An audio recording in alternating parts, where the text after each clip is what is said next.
That's a little better. So I'm Rudolf. I've already introduced myself. And today we're going to be talking about Node.js as an API Shim. And this is basically what I'm going through. So I'm going to start with front-end development, how it was in the past, how it is today.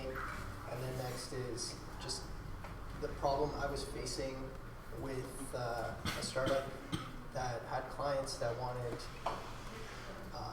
it was an Ember.js app that needed to work in IE7, which is not the smartest thing to do. It's a little painful, but it's possible to work around it. So that was one problem, and there was a second problem that we encountered with coupling of the front end and the back end.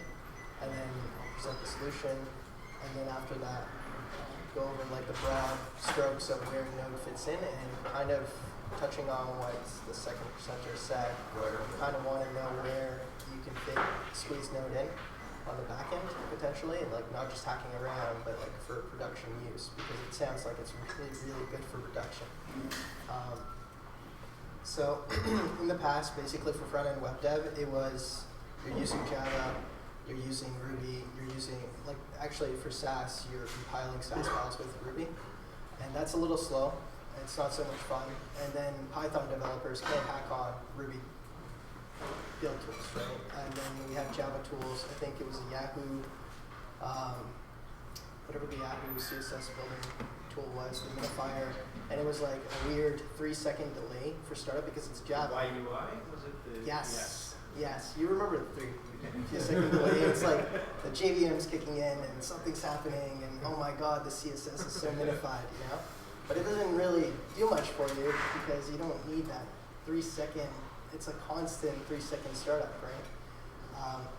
So in the past, everybody was using their own tools. Like you still kind of have that now with Rails and Django, where you're using something that's wrapping some other tool built for like the Rails pipeline or the Django asset pipeline, which I've seen a few of those as well.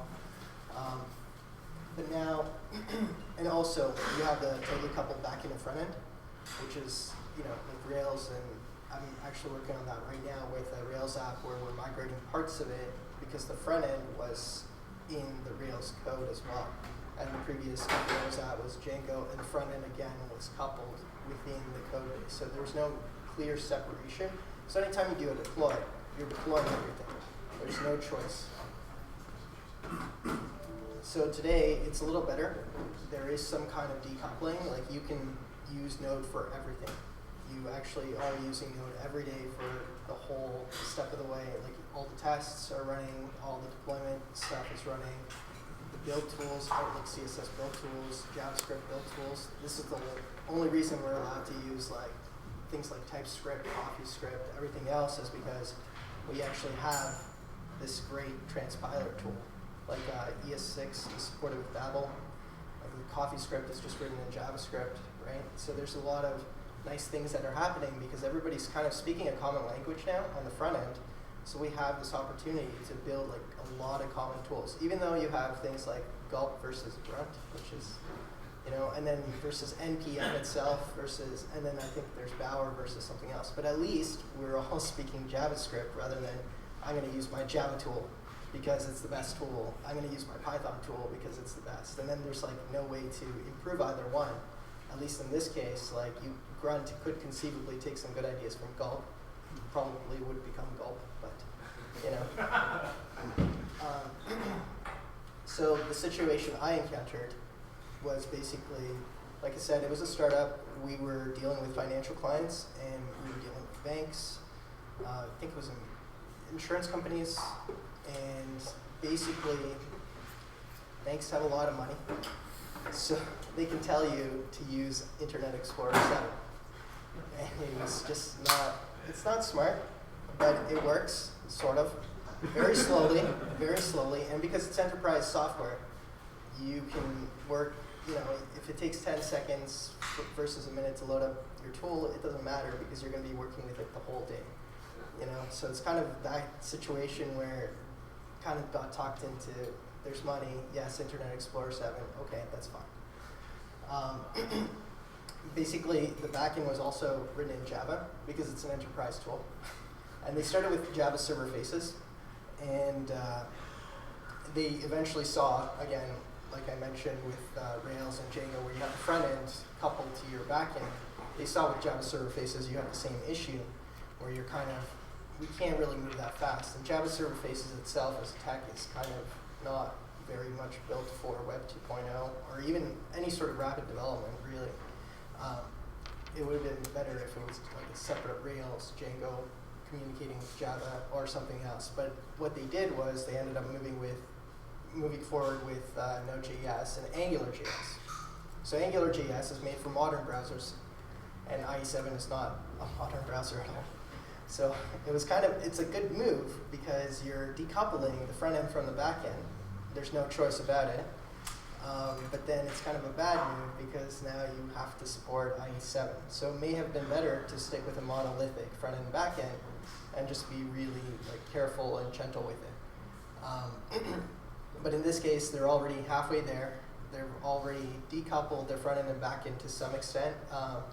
The release process was still very much coupled. So when you have your back end released, you're also releasing the front end. So even if you make 1 million improvements on the front end, you still got to wait your 3 weeks until the next back-end deploy. It's not just a deploy, it's also releasing it within the client's environment, right? Because this was hosted software, so it's kind of, sure, you can have a deploy and then some clients will just grab it, or it's, we host it for them.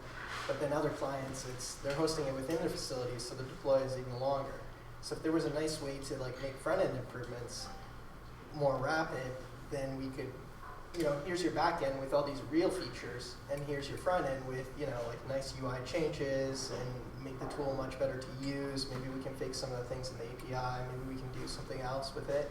It'll be a little faster and a little better, especially with IE7. It would be nice to deploy, and then the next day they tell us it's still slow, and then the next day we can just deploy again and be like, oh, it's much faster now. Things like that, rather than month turnaround time with the coupling of the back end to the front end. So basically, the problem with IE is that you have a limited number of requests. So you're limited to, I almost don't want to say it, it's 2. So it's just 2 requests that it's one request completes, then it has to go on to the next one. So you have 2 slots that are constantly filling up. These buckets are basically just filling up all the time, and it slows everything down. I think this is one of the root causes of major slowdowns is IE7. Not just the rendering, it's just network requests, because most websites now, you're doing 40, 50 requests. I mean, that's, it's a lot. It's a lot for 2 requests at a time. Is not going to process it very quickly. Like any modern website, it's going to take a while to load up. So that was the main problem, but money, so we're going to figure out how to work around it. And the way I was thinking about it was, well, we already have Node.js, and we're already, our deploy process or build process for the front end is Node.js, and I'm already using Express.js to have test data, right? Because I'm not going to be constantly compiling some Java backend just to make some front end changes. That's not going to happen. I'm not going to be pulling in Java data wherever it's coming from. So what we did was, to work around these 2 requests, I was thinking, why don't we just bundle a whole bunch of them? We're already making 10 different API requests, so why not bundle them into one request? And that's IE7 specific. So we have an IE7 specific endpoint where you can grab all the data that you want to display. So it's 10 blocks or 10 sections or whatever. We bundle it all. And so we have this long it may take longer because it's blocking, but it's not blocking at the IE7 browser level. You're blocking on a web server level. So that should be much, much faster because you do have access to the rest of the server. It should be I think our deploys were on the same machine. So our front end and back end are on the same machine, so the turnaround time is much, much faster than if the client is, even internally with the IE7, your delay is going to be huge. So we bundled up some of these requests. We took care of the low-hanging fruit, minifying, concatenating CSS, JS files, things like that, which, we weren't doing it before. I think it was just because migrating from Java Server Faces, weren't really familiar with what was happening there, and we were like, oh, come on, like 20 requests, that should be done in like 2 seconds. It's fine. Don't minify anything. Don't concatenate. Don't do any optimizations. Don't worry about it. It'll be fine. But with i7, it's definitely not fine. So that's kind of how we took care of that. And the other issue we had was with Java, the Java backend, and this is related to backend front-end coupling. So we were on the way to having decoupled front-end and backend. And the Java part was doing a lot of processing. Like we were pulling in data from, I think, 10 different third-party sources, like private databases, public databases. I think we were crawling like LinkedIn and crawling a whole bunch of like newspaper sites and everything. And so on the back end, there's a lot of work because when you're crawling and scraping websites or even databases, what if they change something? Or what if your access goes down? You have to deal with all these fires and emergencies. So the API to display the information kind of gets pushed aside to the next release. So, oh, you need some new API calls? Well, you're going to have to wait a few weeks because we're fighting 20 different fires from the data that we want to display. So it's kind of a slowdown in that process because of the coupling. So with an API Shim, what I did was, like I mentioned, I would have a local web server with Express, load up some fake data, which I've done on many projects, and I didn't really think it was that big of a deal, but in this case it kind of was because I made the leap that actually, hey, we can pull all this data, we need a new API call, I'm not going to wait 3 weeks around for it, so I'm just going to implement it in Express. Everything else will just pass through however you want to pass through. You can pass through with the Express middleware.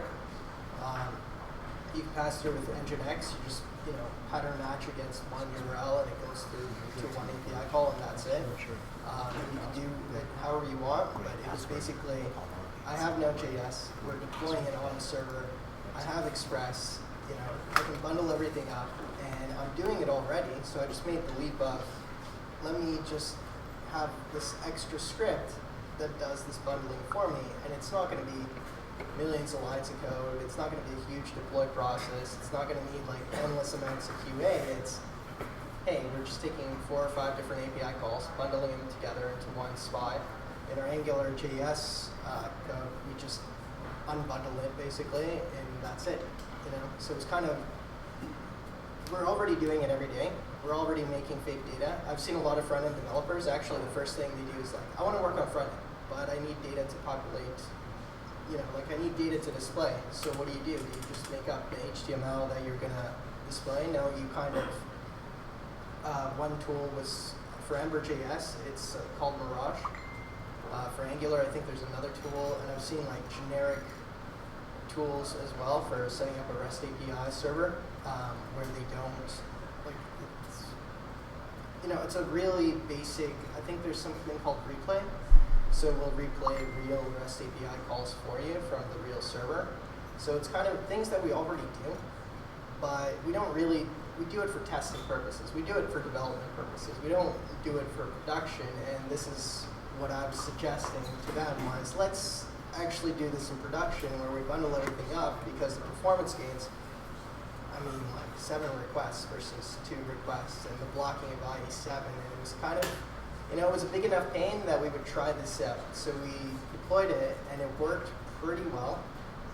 I mean, you can make a whole bunch of different improvements to that, but it works really, like, the difference in speed is much, oh man, it was great. Sorry, I just can't get over it. Like, IE7 support is just, it's brutal sometimes. And basically, yeah, as I said, it was already deployed. We're already, we already have Node there. What's it take to deploy one more script? Nothing, right? It's like maybe 50, 60 lines of code just to do the pass-through. I was actually less than that. To deploy that, it takes almost nothing. To deploy the backend, huge amount of QA, huge amount of client approval, feedback, whatever, the database stuff, all these fires to fight. And then on the front end too, with Angular, it's like, oh, you made a change. Even like fixing a typo is like, we've got to pass it through 2 different people because, there's a legal department that needs to check over some copy or things like that, right? But with this, where we're just bundling part of the API, making it faster for IE7, it's really quick to deploy. So you don't really need to ask for too much permission. You don't need to fight for it, which is like the biggest thing with Node.js. Now that we're using it on the front end for build tools, we don't really have to fight for being able to use it. I remember like in 2007 and 8, it was kind of Perl was the thing, and Rails was, and PHP as well. Sorry, I almost completely forgot about PHP. And you kind of had to fight for Rails and Python and Django because with PHP around, it was always, oh man, I remember the arguments, it's already installed on the server.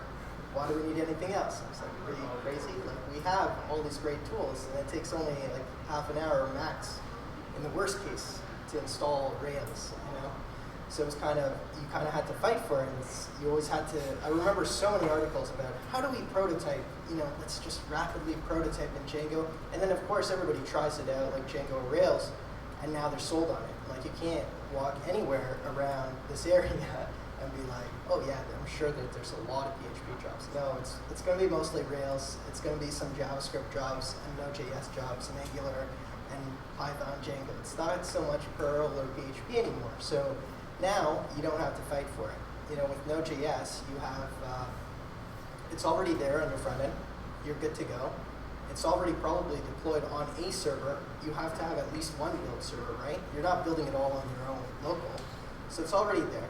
So what does it take to deploy one extra script that does some server functions, right? That decouples your backend from your front end further, right? So one of the another advantage is that, like I mentioned, the Java backend is slower to deploy.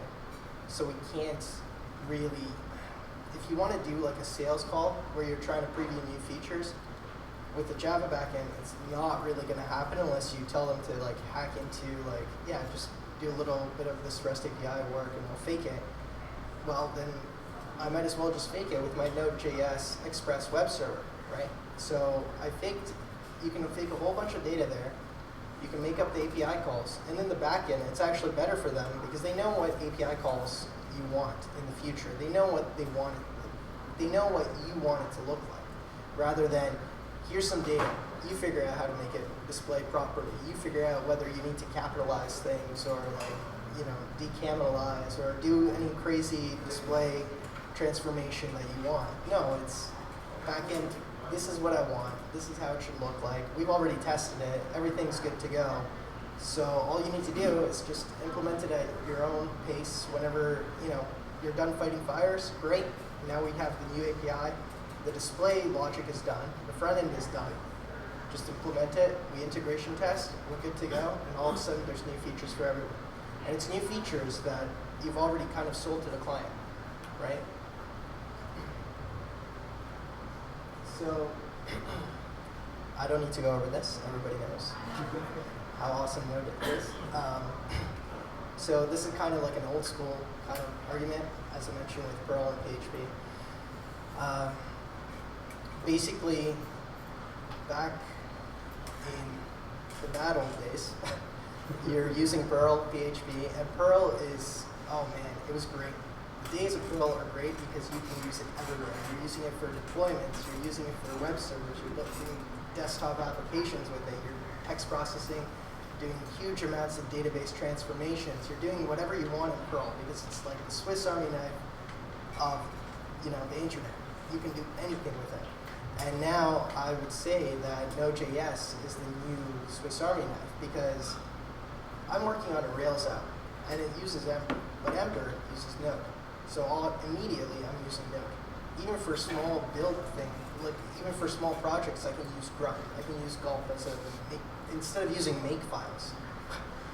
Like who uses makefiles really? Like we use them, sure, for like a few lines, but beyond that, it's like I might as well just use a Node.js based tool like Grunt or Gulp or just NPM even is a little less painful than make, right? So it's kind of, you can fit it in anywhere, and as I mentioned several times, you have it deployed, you have Node.js deployed somewhere. It's already somewhere, you can use it. You don't have to ask for permission. You just start using it, start deploying your tool, and that's it. You don't have to go through this whole struggle of like, hey, I need a prototype project. No, not really, because it's kind of like Perl. It's going to be there. It's already installed somewhere. It's, just duct tape it together. You have 3 APIs that you need to duct tape together, go for it. Just go for it, and it's maybe like 10 lines of code. Cool, done. And nobody's going to be like, I need endless amounts of QA for it. I need to, we got to deploy this, and it's a big, heavy process. No, it's like Perl. It's really, really lightweight. It's fast. It's easy enough to review as well. I have to say, it's a little cleaner than Perl. So as a replacement, I think Node.js is definitely like the Swiss Army knife of web development now. Like any new scripts that I write, I might as well write it in Node.js because I know it's going to work on multiple platforms. I know it's going to work with the web. I know that I can make a desktop application now. I'm not sure if I would want to. I think there's the Atom editor and the other tools around that for GitHub. So it's possible to use it for everything, and it speaks the language of the web. Everything's JSON. Everything's an API now, almost, right? Or at least we're working towards making everything an API. Dealing with CORS issues and things like that, Node.js is pretty much the web at this point, and it's sneaking into the back end, and you can sneak it in even further just by starting to use it, and it's just like Perl or writing a bash script. You just write it, you don't think about it, you don't really need to ask for permission to use it. And I think I'm good to go here. Thanks for listening. I have a blog, 2 blogs. I have Twitter, Source Contribute, where I talk about open source. On my blog, I talk about Angular, Node, Emacs. I don't know if anybody likes Emacs. And everything else related to programming. But if you have any questions? Yeah, anyone have any questions? Yes. So in terms of working with financial clients, did you have to deal with millions of pages of documentation or something, or what was that like from not the programming side, but just all the other stuff? Yeah. It was mostly meetings. It's mostly a lot of meetings. The documentation stuff is kind of, luckily they're understanding because you're a startup, and when you're a startup you can kind of get away with, yeah, we'll have the docs for you, send it over to somebody else to do, and maybe a month later it'll be done. Because they know documentation and all that is kind of slow processing, but it's like, we need this fixed tomorrow. So that's mostly what they care about. They don't really care. All the documentation stuff, there's lawyers, there's other executives to deal with. But it was mostly a lot of meetings, a lot of going out to the clients. We had a few lawyers and dealing with the whatever they had to deal with. So I don't know.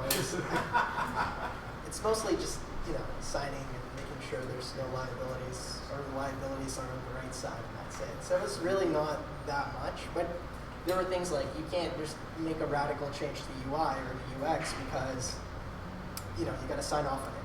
And you need 10 different people to sign off on it. A whole meeting, they got to discuss it. You can't just make little changes, which is kind of the norm for most companies anyway. If you want to fix a client's typo, maybe you should ask the client if they meant to make that typo first, that kind of thing. So it's, I don't know. Does that kind of answer it? Okay, cool. Any other questions? Yeah. Did you look at all into rendering Angular on the server and serving flat HTML? Did we look into rendering Angular on the server? I think we did. But this was 2 years ago. So we weren't really sure if it was mature enough, I think. That was the issue, and it was kind of, it feels like, I don't know what it is, but to me it feels like, that works with rendering in Phantom.js, right? Or is it, what's the rendering engine used for rendering on the server side? Well, so you would run Angular on the server, yeah, and then just spit out the output to the client. I don't know all the details, but I've heard okay. There's a Twitter article about it, and it was a bit of a backlash against the single page application. Okay. And they were saying they were getting better performance by rendering the initial page on the server, and then back in the JavaScript run for subsequent tasks. Okay, I see what you're saying. You're not saying to render server side. Okay, you're saying to render the initial page load, and then afterwards you're doing the client request. So that was something that we looked at, but it didn't seem, I don't know, it felt like a harder solution to build since everything's in Angular. So you're kind of, like I said, you're rendering to something and caching that kind of, and then just spitting out HTML that you would have done, right? So it's like precompiled, right? And it felt like a heavier solution somehow.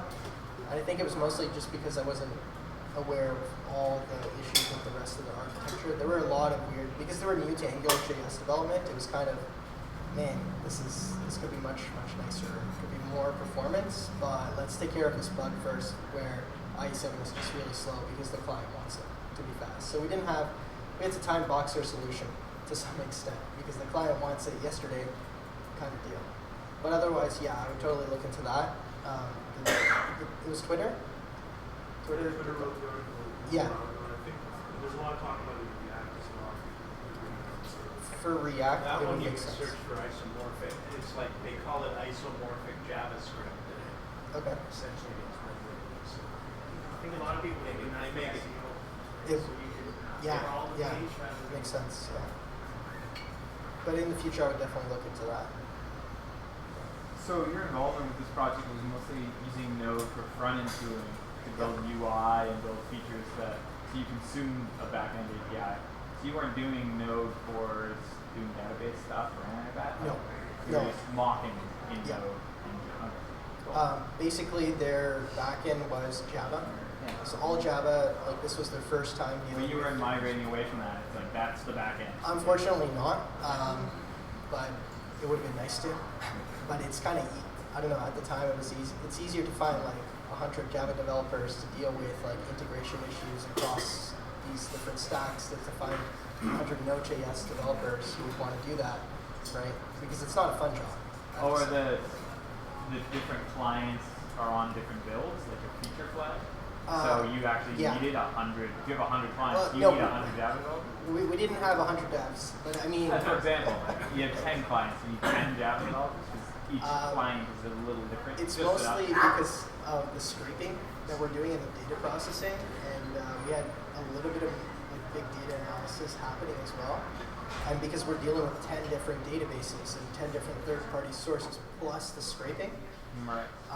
we can't really, we can't deviate too much from, like we can't just all of a sudden say, all the Java developers, you have to learn JavaScript because it has Java in the name.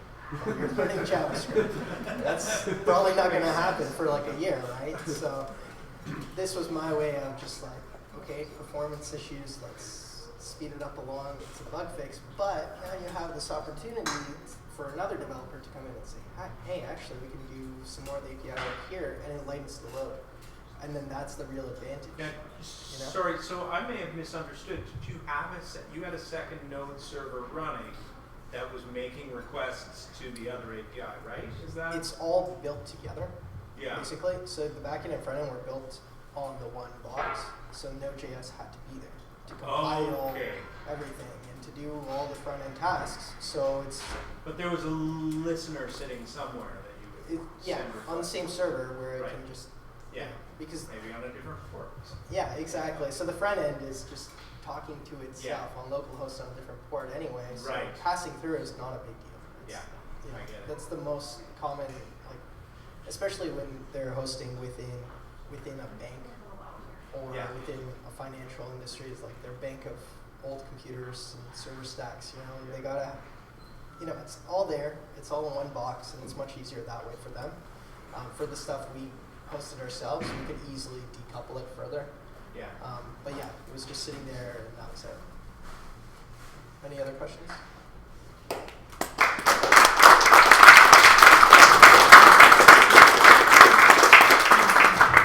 That's great. Thank you very much.